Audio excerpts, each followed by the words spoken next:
imenso prazer poder estar contribuindo, né? Eu considero isso aqui uma contribuição, né? Não só com a obra do Senhor, mas também com o crescimento espiritual, não só meu, né? Mas de todos os meus irmãos, né? Daqui do grupo. Confesso para vocês que durante um tempo eu sofri muita dificuldade para me levantar durante as madrugadas, né? E ninguém melhor para falar sobre isso do que minha mãe, né? Já já passei por muitas coisas junto com ela, né? Sempre a forma que eu aprendi a servir ao Senhor foi foi tipo quando a criança está aprendendo a andar de bicicleta, aí você pega, coloca em cima da bicicleta, bota na ladeira e desce assim, ó, vai, tu consegue. Então era assim, minha mãe foi foi começando a estudo bíblico e tudo mais, e foi fazendo classes bíblicas, e ela ia pelas favelas e ela pegava e dizia assim, filho, vamos comigo ali. E aí, quando eu chegava lá, era um grupo de 10 pessoas, e aí ela falava assim, filho, é o seguinte, mamãe vai ter que sair, e você segura aqui um pouquinho, viu? E aí, esse pouquinho, eu tinha que passar o estudo completo, e aí, quando era no outro dia, era eu de novo, no outro dia era eu de novo, e quando eu vi, ela já estava com mais 10 no outro canto, né? Então, é, foi uma forma exigente, né? Mas também foi uma forma com que fez que, desde que nós nos batizamos, eu consegui me manter nos caminhos do Senhor, né? E eu sou muito grato a Deus e sou grato também à minha mãe, né? Ontem ela tava ruinzinha da garganta, só que ela não para quieta, né? Como vocês conhecem. E aí ela foi aprontar ainda. Quando foi umas 9 e pouca da noite, eu fui falar com ela. Ela tava lá, parecia que tava falando com meu pai. Eu disse, não, acabei de chegar do estudo bíblico. Mas ela falou, não, filho, a mensagem é com você. Assim, eis-me aqui, né?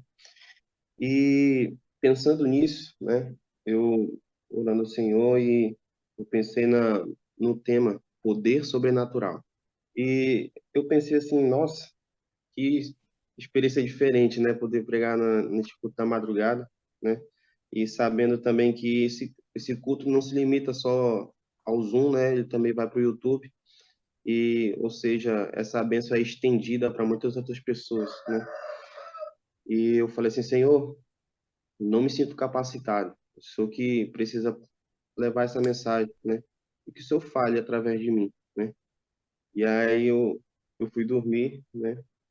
E aí quando foi 2h30 da manhã, o Senhor me acorda. Aí eu falei assim, Senhor, só quer que eu me acorde 2h30 da manhã mesmo? É 4 horas só o culto. Aí assim, não, mas tudo bem, vamos lá.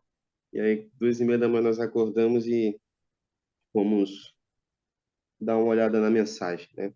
Mas eu queria convidar você a abrir a sua Bíblia, né? Em 1 Samuel, capítulo 1, a partir do versículo 9.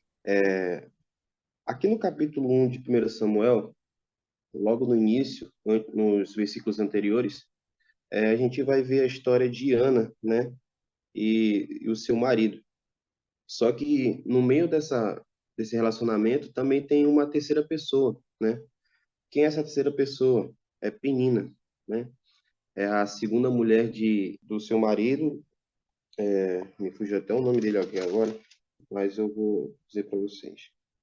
Eucana. É, isso mesmo. Por isso que eu falei que a nossa mente é falha. Ainda bem que a irmã falou logo, né? Aí no céu a gente vai se lembrar. Penina era a segunda mulher de Eucana, né? E Penina, por sua vez, ela teve filhos, né? E Ana não teve, né? Não tinha, né? E Ana, ela era estéril, né? E a gente pode ver aqui no versículo, a partir do versículo 9, que Ana, ela intercede para que Deus faça um milagre na vida dela. Só que antes dessa oração, Ana tinha uma briga ferrenha com Penina. Por quê? Porque Penina, por conseguir ter filhos, Penina, ela se colocava como melhor que Ana e causava conflitos familiares, né, por se achar melhor do que Ana. E Ana, consequentemente, sofria muito com isso, né? A gente sabe que quando nós temos alguma limitação e aí alguém se coloca numa posição de nos humilhar ou então de falar algo que venha ferir diretamente naquilo que nós temos dificuldade ou que nós temos uma deficiência, isso causa um certo transtorno, né? E Ana, ela estava transtornada, né? É tanto que no versículo 8 diz assim, o marido de Ana diz assim, Ana, por que que você está chorando? Por que não come? Por que está sempre triste? Por acaso eu não sou melhor para você do que 10 filhos, né?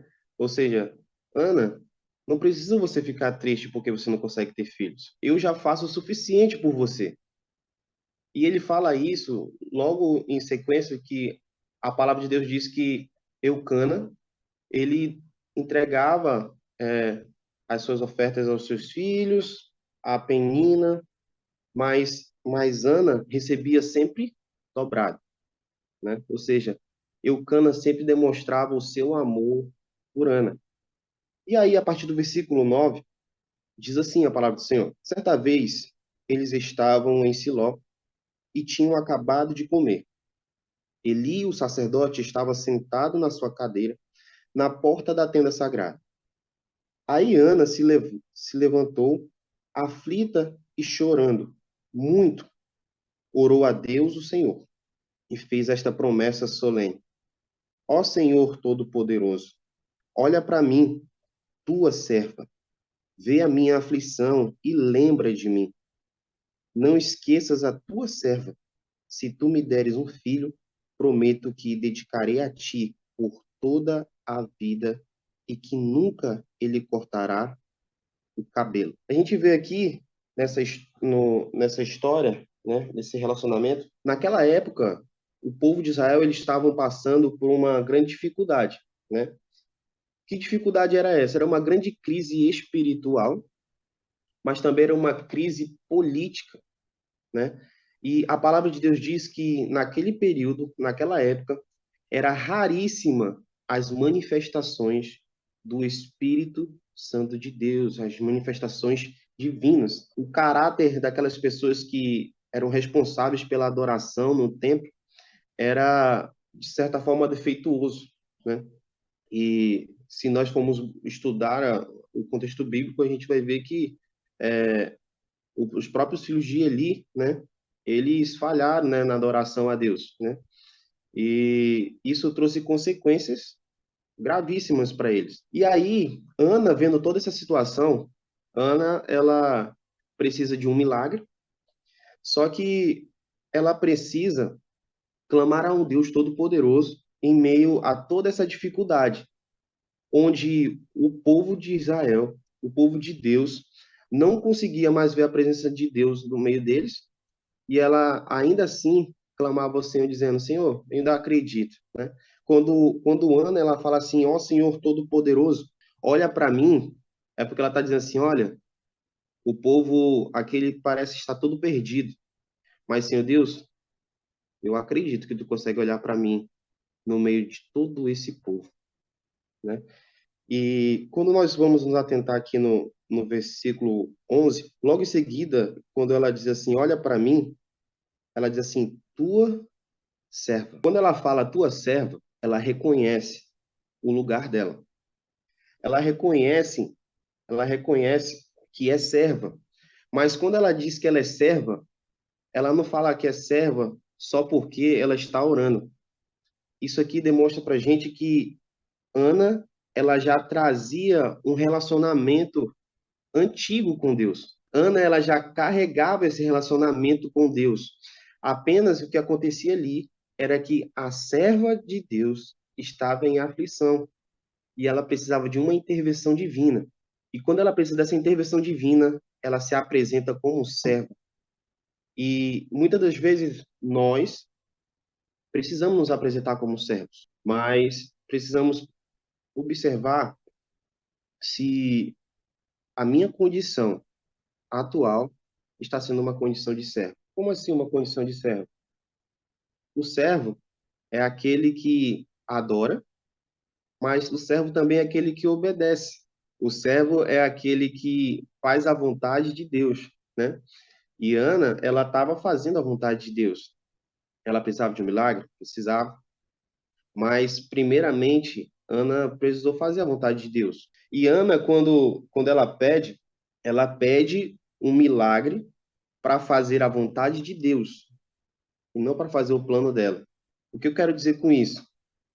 É que nós não criamos os planos de Deus. Muitas das vezes nós nos deparamos com orações, com formas de adoração, onde nós queremos, seres humanos, nós queremos traçar um plano para Deus, né? Falar assim, Senhor, olha, eu quero que o Senhor ande por aqui, eu quero que o Senhor faça dessa forma, e é assim que vai funcionar as coisas. Mas não é assim. Se desde o tempo de Israel o povo precisava ir em direção a Deus, o povo precisava ir levar as suas ofertas, precisava ir falar com o sacerdote. Hoje nós precisamos falar com o nosso Cristo Jesus para que possamos receber a sua misericórdia e seu perdão. Nós não podemos fazer os planos de Deus. Nós não podemos escolher, nós não podemos traçar esses planos. O que nós podemos fazer é orarmos para entrar na vontade de Deus. Quando nós pedimos, nós temos que analisar se nós estamos pedindo um bem ou nós estamos pedindo um mal. Aí entra uma grande questão. Uma certa vez eu estava com uma pessoa e a pessoa dizia assim: Poxa, irmão Ney, eu peço tanto ao Senhor e o Senhor não me responde. Eu peço tanto ao Senhor e o Senhor nunca fez o que eu tinha pedido para ele. Aí eu falei assim: Rapaz, o que que você está pedindo? Aí eu falei assim: Ó, nós temos que aprender a pedir, né? E aí nós vamos ver como é que nós precisamos pedir para o Senhor. E aí é como diz aqui no versículo 11, na continuação. Não esqueças a tua serva, ela dá ênfase de novo. Se tu me deres um filho, prometo que o dedicarei a ti por toda a vida e que nunca ele cortará o cabelo. Quando Ana fala, Senhor, eu preciso de um filho, mas primeiramente eu prometo a ti de que eu dedicarei ele para ti. E digo mais, ele não cortará o cabelo. O que quer dizer não vou cortar o cabelo dele, ele não vai cortar o cabelo? Naquela época significava muita coisa. Queria dizer que o filho dela seria consagrado. Ou seja, Senhor, eu estou te pedindo filho, mas esse filho também é teu. Esse filho ele vai ser consagrado. E aí chama a atenção para uma coisa. Ana, ela não está pedindo, ela não está pedindo por um filho só para ela, mas ela está pedindo um filho para que possa ajudar o povo de Israel. Porque se o povo de Israel estava passando por uma dificuldade muito grande, ela foi e pediu a solução para o povo de Israel. Aí a gente pode dizer assim, Ana foi muito esperta, né? Porque ela não pediu uma solução só para ela pediu uma solução para Deus também, para o problema que Deus estava tendo com o povo, né? E na sequência do verso, no verso 12, Ana continuou orando ao Senhor durante tanto tempo que ele começou a prestar atenção nela e notou que os seus lábios se mexiam, porém não saía nenhum som. Ana estava orando em silêncio, mas ele pensou que ela estava bêbada e disse: Até quando você vai ficar embriagado? Veja se para de beber. Senhor, respondeu ela, eu não estou bêbada, não bebi nem vinho nem cerveja. Estou desesperada e estava orando, contando a minha aflição ao Senhor. Não pense que sou uma mulher sem moral. Eu estava orando daquele jeito porque sou infeliz e sofredora. Então ele disse: Vá em paz, que o Deus de Israel lhe deu, que o Deus de Israel lhe deu o que você pediu. Que o Senhor sempre pense bem de mim, respondeu ela, e saiu. Então comeu alguma coisa e já não estava tão triste. Eu acho extraordinária essa parte aqui, porque Ana, ela tá ali orando incessantemente, né, no seu sofrimento, né? E aí Eli olha para ela e diz assim: "Ei, tu tá bêbado". Só que Ana, ela tá orando em secreto. Ela tá orando em silêncio, né? E aí o interessante é que quando Ana se refere a Eli, ela fala assim: "Ei, eu não tô sem moral não. O senhor acha que eu sou esses filhos de Belial? Eu não sou esses filhos de Belial". Ou seja, ela está dizendo assim: "Eu sou serva. Eu sei em quem eu tenho crido e eu sei o que tenho feito a favor do meu Deus e o que eu tenho sofrido aos pés dele". E muitas das vezes o mundo olha para nós e vê o nosso sofrimento e acham que nós estamos loucos. Eles acham que o nosso Deus ele não tem o poder suficiente para poder mudar a situação. E são em situações como doenças que hoje em dia nós vivemos com mais constância, né?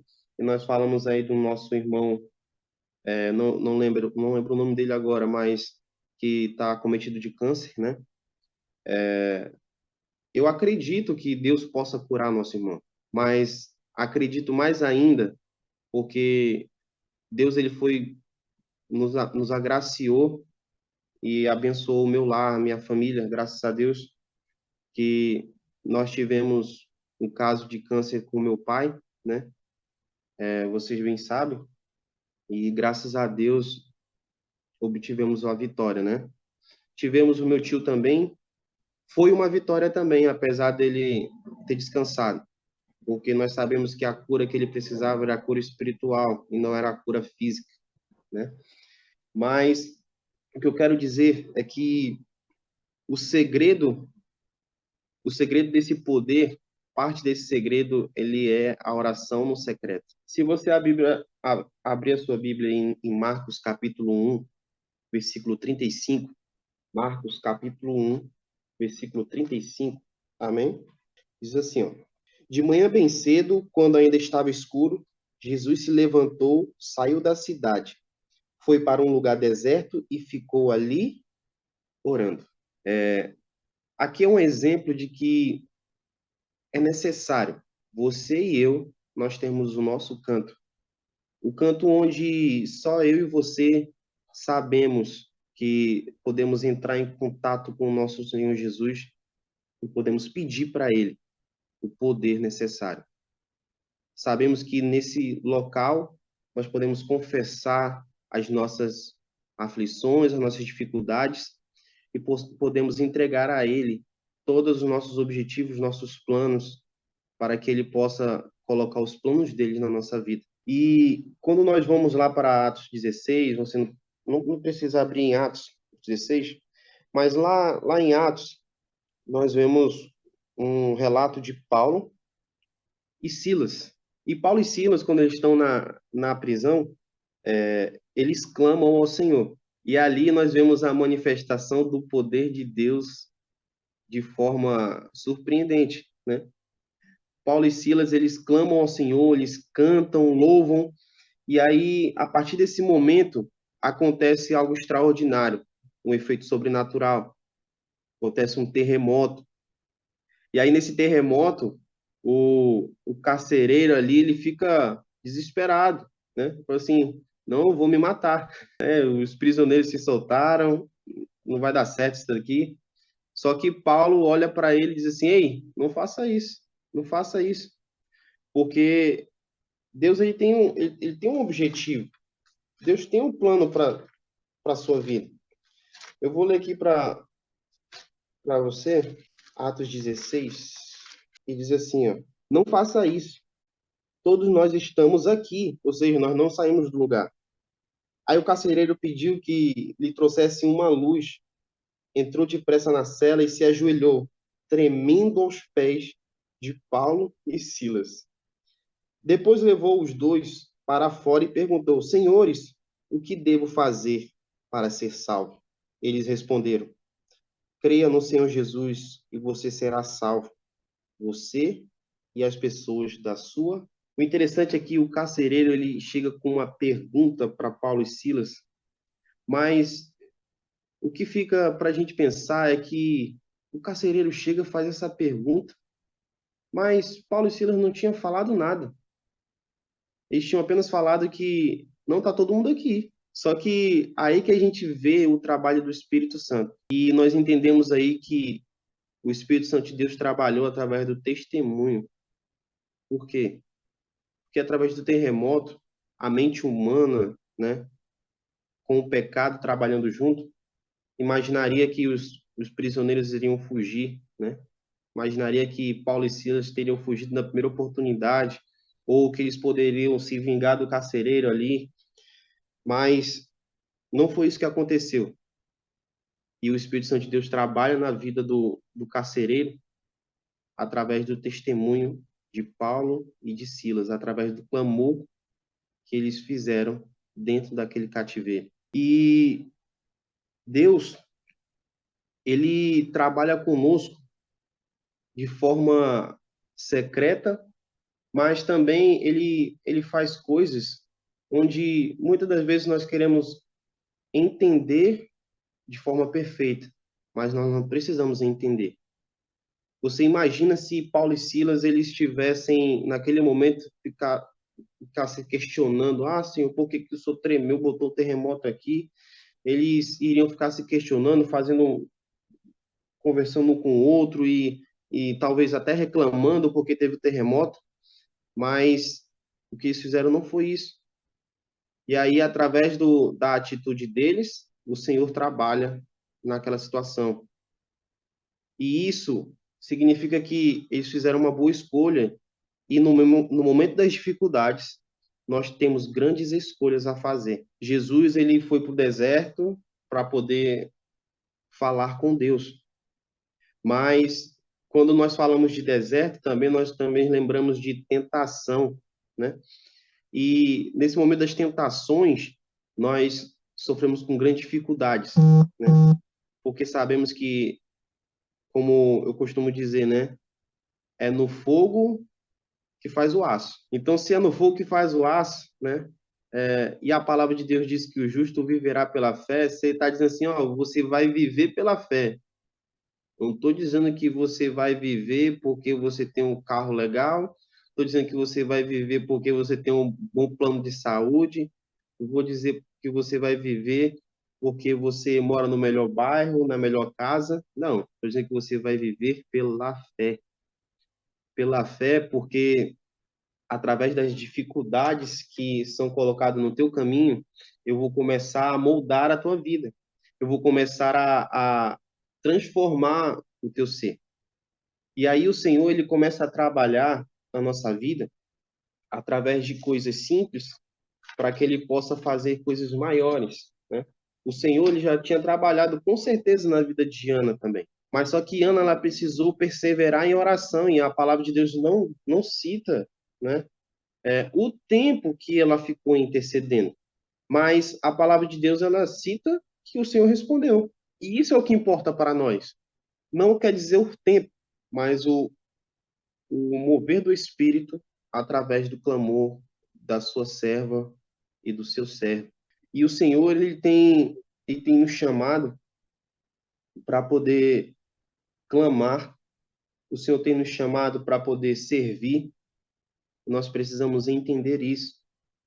Se nós formos abrir a nossa Bíblia em Salmos, capítulo 66, verso 18, Salmos, capítulo 66, verso 18. Amém? Diz assim, ó: mas se eu tivesse guardado maus pensamentos no coração, o Senhor não teria me ouvido. Em outras versões diz assim: se eu acalentasse o pecado no coração, ou seja, se eu guardasse o pecado no coração, se eu acariciasse o pecado no meu coração, o Senhor não teria me ouvido. O que ele quer dizer com isso? Ele quer dizer que para nós clamarmos ao Senhor, para nós pedirmos o poder, e a unção do Espírito, nós precisamos abrir mão do pecado.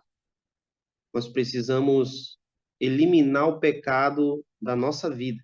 Tem uma história que diz assim, um rapaz, ele tinha uma residência, e nessa residência ele era muito feliz com aquela casa, e aí um rapaz chega para ele e diz assim, olha, eu quero comprar a tua residência. E ele diz assim, não, eu não quero vender minha casa, eu não botei nem placa de vende. Como é que você quer comprar minha casa?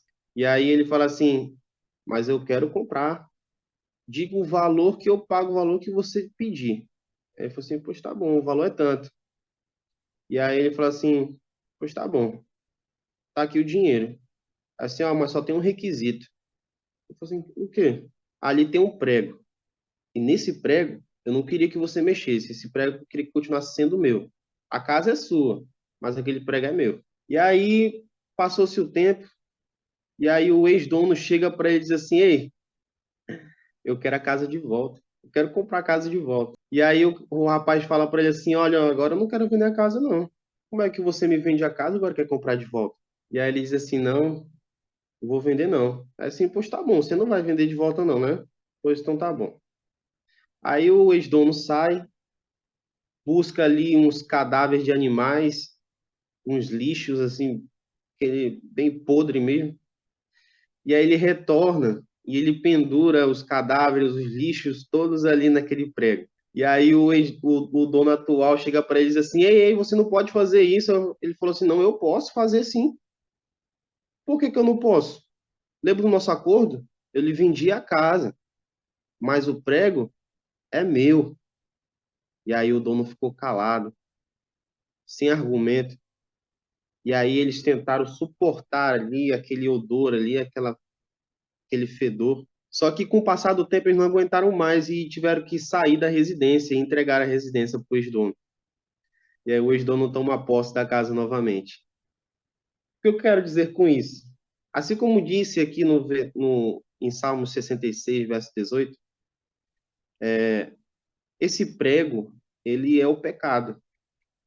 Satanás, ele quer deixar esses pregos em mim e você. Mas o que eu quero dizer é que através desse prego, ele pode fazer um grande estrago. E o Senhor deseja que eu e você não deixemos Satanás fixar esses pregos, porque Deus sabe a capacidade que Satanás tem de trabalhar na vida do ser humano. Mas o Senhor, ele quer dizer através do testemunho de Ana, através do testemunho de Paulo e Silas, através do testemunho do próprio Jesus, de que ele sabe também o poder que ele tem. Ele sabe também o que ele é capaz de fazer por mim e por você. Esse Deus que diz que é capaz de mover montanhas, ele é capaz também de curar, ele é capaz também de purificar, capaz de transformar, e ele é capaz também de nos capacitar. Ele nos convida todos os dias a nos curvarmos, como diz na palavra do Senhor, que se eu me humilhar, né, eu preciso me humilhar e reconhecer a magnitude de Deus, né, para que ele possa mover céus e terras ao nosso favor. Tem uma frase que diz que chorar alivia, orar resolve. Ana chorou, mas ela orou também, né? Ana, não satisfeita, fez os dois, né? E aí, para a gente caminhar aí pro finalmente, né? Que senão o povo vai se embora e deixa eu falando sozinho.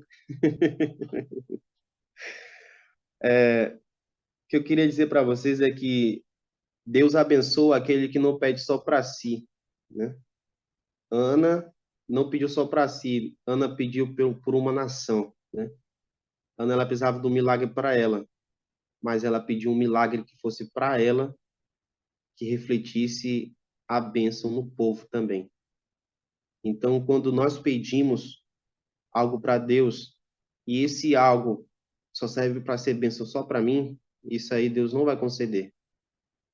Então, se Deus ele te dá um carro, é porque ele sabe que através daquele carro, a bênção não vai ser só para você, mas você vai poder abençoar também outras pessoas. Se Deus te dá saúde, não é porque você vai poder conviver com a sua família todos os dias, você vai poder trabalhar, mas é também porque através da sua saúde você vai poder servir a Ele. Deus, ele tem grandes planos e em Mateus capítulo 21, verso 21, Mateus capítulo 21, verso 21, diz assim: Então Jesus disse: Eu afirmo a você que isto é verdade. Se tiveres fé e não duvidares, vocês poderão fazer a mesma coisa que eu fiz com esta figueira. E não somente isso, mas vocês poderão dizer a este monte: levante-se e jogue-se no mar. E isso acontecerá. Se crerem, receberão tudo o que pedirem em oração, né? Quando nós estudamos a palavra do Senhor, nós sabemos que e entendemos que Jesus ele era 100% Deus e 100% homem, né? Só que Jesus ele orou também para pedir o poder de Deus para operar os milagres, né?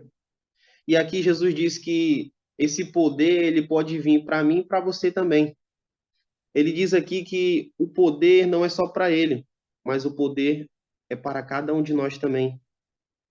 Então ele diz assim, ó, se você e eu nós orarmos ao Senhor com fé e crendo nele, nós poderemos dizer para a montanha para ela sair de um lugar e ela vai se locomover para outro. Nós poderemos falar para uma figueira ou para qualquer árvore para que ela se seque e ela vai se secar. O medo diz e se, né? Ele bota uma incógnita, né? E se, como diz aquela música de Jefferson Pilar, né? E se o mar não abrir? E se o faraó me alcançar? Mas a fé diz, mesmo que meus pais me abandonem, mesmo que o dinheiro falte, mesmo que tenha fome, mesmo que venha a doença, mesmo que eu esteja só, o Senhor está comigo. O que o Senhor Deus quer deixar para nós hoje é que o verdadeiro poder, ele só vem do Espírito Santo de Deus. Como diz aquele louvor, né? O Espírito de Deus está nesse lugar. O Espírito de Deus se move nesse lugar. Está aqui para libertar, está aqui para consolar. O Espírito Santo de Deus está aqui, né? E que possamos pedir para que ele habite em cada um de nós, pois assim nós seremos mais fortes e poderemos sim morar lá nas mansões celestiais para desfrutar de grandes momentos ao lado do nosso bom Jesus. Que Papai do Céu possa abençoar cada um de vocês, né? Que o Espírito Santo de Deus ele possa nos fortalecer nesse dia, que possamos continuar perseverando, porque não vai ser uma doença, não vai ser a falta de dinheiro, desemprego ou qualquer outra dificuldade que vai parar a nossa adoração. Mas nós só seremos calados se nós descansarmos.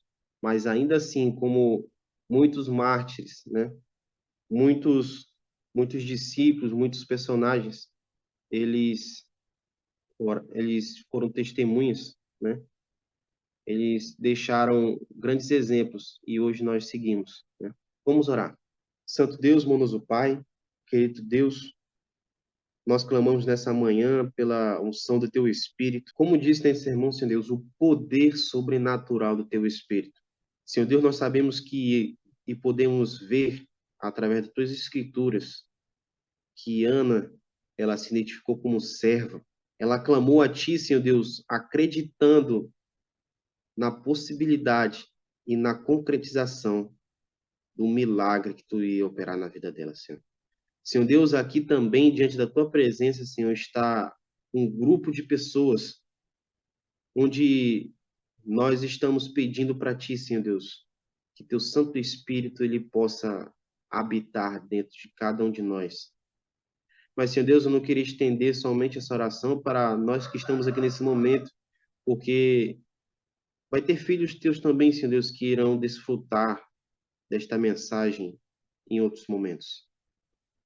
Mas, Senhor Deus, nós te clamamos para que o teu Santo Espírito, o teu poder possa ser conosco.